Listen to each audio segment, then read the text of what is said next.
Let's talk about reverb.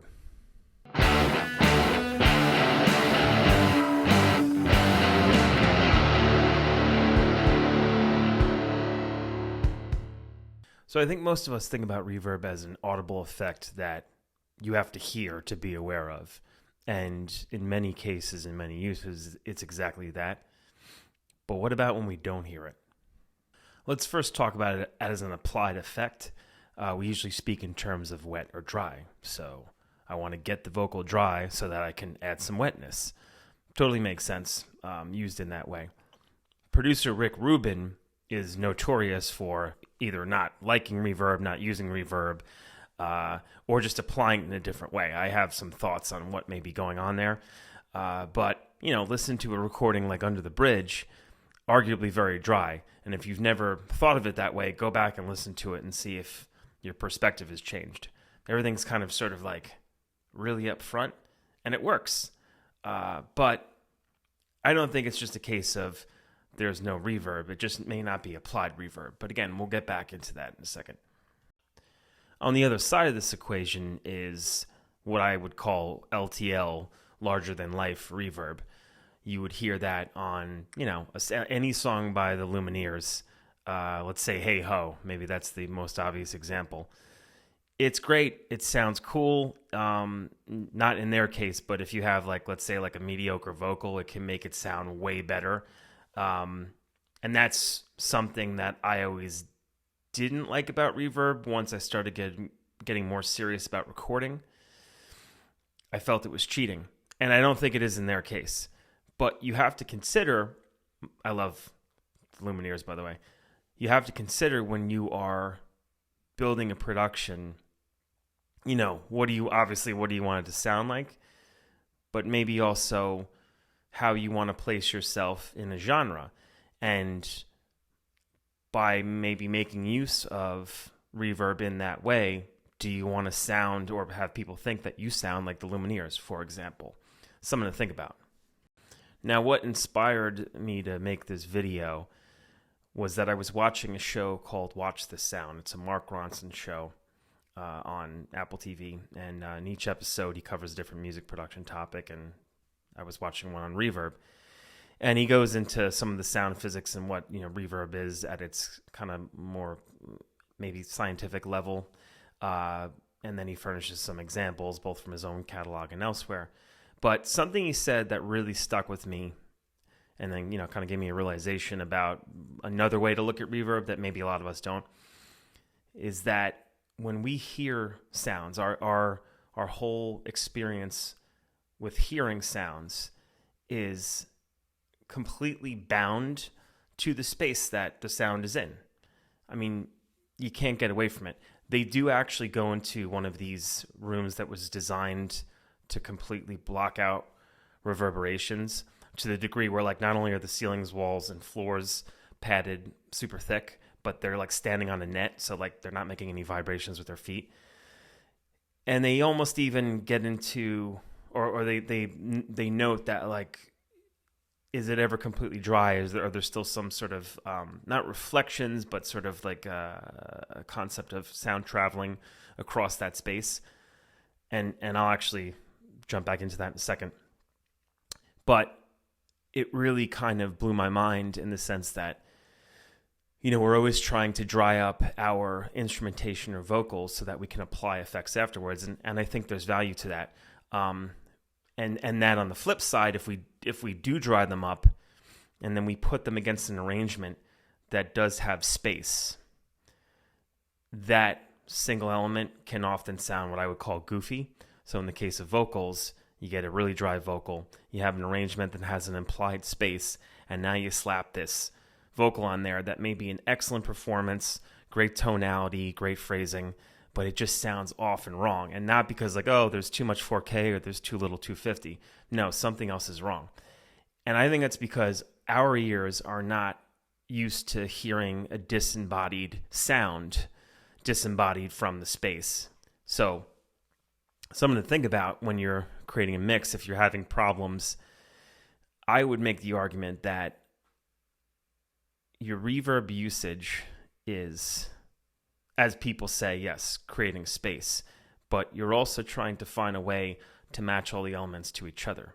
So arguably, once you add one or your first, let's say, instrument in your mix, that's kind of setting a baseline, no matter whether it's wet or dry or whatever the case is. It's like that is going to set a foundation for you to have to build off of. And there's no sort of hard and fast rules with that, but you're building a reality that you're hearing on the other side of those speakers. So, but on a deeper level, going back to the quiet room that they kind of explore in the video, in the episode, even within that space, you could be in a booth that is just big enough to fit your body in with a mic, and maybe there's not so much reflection going on off of the walls, but your sound is traveling. It travels when you do this through my hands. It travels when you do this against the back wall, obviously. And then when you're in this space, it's traveling from the audio source to the mic. I think if you're going to lift your head up in that tight booth, the mic's still going to pick up sound, and it's going to, interpret the trajectory of your voice. So in a way, as Ronson said, reverb, and maybe that's not reverb, but the space component of reverb is always there. So it's kind of comforting too, because then what that means is that if you don't like it as an effect, there's other ways to use it, whether it's applied or existing in the natural environment, to paint a picture in the way that you want. But then on the flip side of that is that you may have to tame things you don't want. And there's a lot of value still in drying up your source so you could do stuff to it later, but these are all things you have to keep in mind.